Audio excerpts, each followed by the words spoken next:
आज की इस वीडियो में हम आपको बताएंगे श्री कृष्ण के एंटी डिप्रेशन उपदेश। तो चलिए दोस्तों, वीडियो को शुरू करते हैं। ताकि भगवान कृष्ण का जन्म एक दिन या किसी एक तारीख के दायरे में बंधा हुआ नहीं है। श्री कृष्ण का जीवन संपूर्ण जीवन है और इसकी संपूर्णता सबक लेकर हमें आगे बढ़ना चाहिए और अपने जीवन को आगे बढ़ाना चाहिए। इसलिए आज आपको ये बताना चाहते हैं कि भगवान गोविंद कोविड के दौर में आपको डर, चिंता, डिप्रेशन और एग्जाइटी से मुक्ति कैसे दिला सकते हैं। महाभारत के समय अर्जुन भी इसी तरह के डर, चिंता और एग्जाइटी से संघर्ष कर रहे थे। अर्जुन को सही मार्ग दिखाने के लिए श्री कृष्ण ने उनका सारथी बनने का फैसला किया और इसी युद्ध के दौरान उन्होंने गीता के उपदेश दिए। भगवद गीता में श्री कृष्ण के द्वारा कई कई बातें आपको कैसे आज के अंधकार से मुक्त कर सकती है, आज ये आपको बताएंगे। लेकिन पहले ये समझ लीजिए, कोविड-19 के दौर में दुनिया की बड़ी आबादी किस तरह के डर, चिंता और डिप्रेशन का सामना कर रही है। संयुक्त राष्ट्र संघ की संस्था इंटरनेशनल लेबर ऑर्गेनाइजेशन यानी INO ने युवाओं के मन और मस्तिष्क पर कोरोना वायरस के प्रभाव का पता लगाने के लिए सर्वे किया। ये सर्वे 112 देश के 12,000 से ज़्यादा युवाओं पर किया गया और इनकी उम्र 18 से 29 वर्ष के बीच है।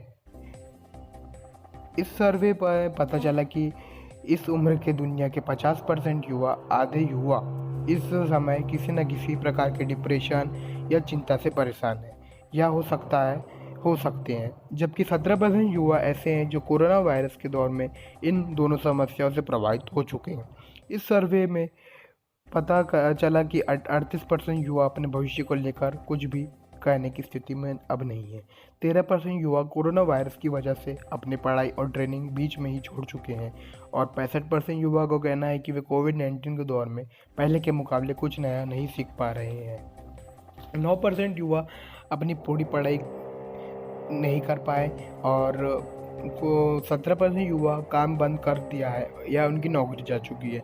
42% युवाओं का कहना है कि उनकी कमाई पहले के मुकाबले अचानक कम हो गई है और यही वजह है कि दुनिया के आधे से ज़्यादा युवा इस कारण डिप्रेशन और चिंता का शिकार होने की स्थिति में पहुंच गए हैं। ये आंकड़े इसलिए डराने वाले हैं क्योंकि भारत में 22 करोड़ युवाओं की उम्र भी 18 से 29 वर्ष के बीच है और भारत की 65% आबादी उम्र 35 साल से कम है। संयोग की बात यह है कि 12 अगस्त के दिन पूरी दुनिया में इंटरनेशनल यूथ डे यानी अंतर्राष्ट्रीय युवा दिवस भी मनाया जाता है, जिसका मकसद युवाओं के हितों की बात करना है। लेकिन 12 अगस्त भविष्य को ही ऐसे ही जारी हुए इस सर्वे ने युवाओं के मन में सवाल खड़े कर दिए। महाभारत के युद्ध के समय अर्जुन के मन में भी ऐसे डर के भाव थे। गीता के पहले अध्याय का नाम ही अर्जुन विषाद रखा गया है। विषाद का अर्थ होता है दुख, डिप्रेशन और उदासी, यानी अर्जुन जो मनोस्थिति है वो उस समय वैसी ही थी जैसी आज के युवाओं की है। अर्जुन अपनी स्थिति को जिन शब्दों में श्री कृष्ण के सामने प्रस्तुत करते हैं और रखते हैं, उन पर आज हमको गौर करना चाहिए।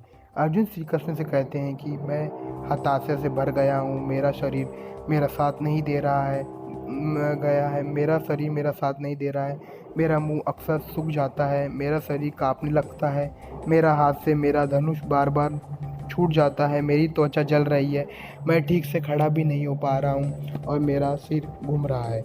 अब आप सोचिए, हजारों वर्ष पहले भी जब अर्जुन जैसे योद्धा को डिप्रेशन या चिंता होती थी तो उसके शरीर में वही लक्षण दिखाई देते थे जो आज के दौर में डिप्रेशन और एंग्जाइटी का सामना कर रहे लोगों को शरीर में दिखते हैं। के दौरान दुख और उदासी के प्रति शरीर और मन प्रतिक्रिया का तरीका वैसा ही है और बदला नहीं है।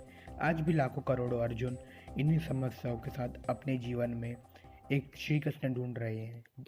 ऐसे भी श्री कृष्ण जो सारथी बनकर चिंताओं का यह युद्ध जीतने में उनकी मदद कर पाए। अर्जुन के इस दुख और उदासी पर भगवान श्री कृष्ण उन्हें सही मार्ग दिखाते हैं। जो बातें कहते हैं इसका विस्तार हम आपको अगली वीडियो में बताते हैं। ये वीडियो अच्छी लगी तो आप हमारे YouTube चैनल को लाइक, शेयर एंड सब्सक्राइब जरूर कीजिए। धन्यवाद।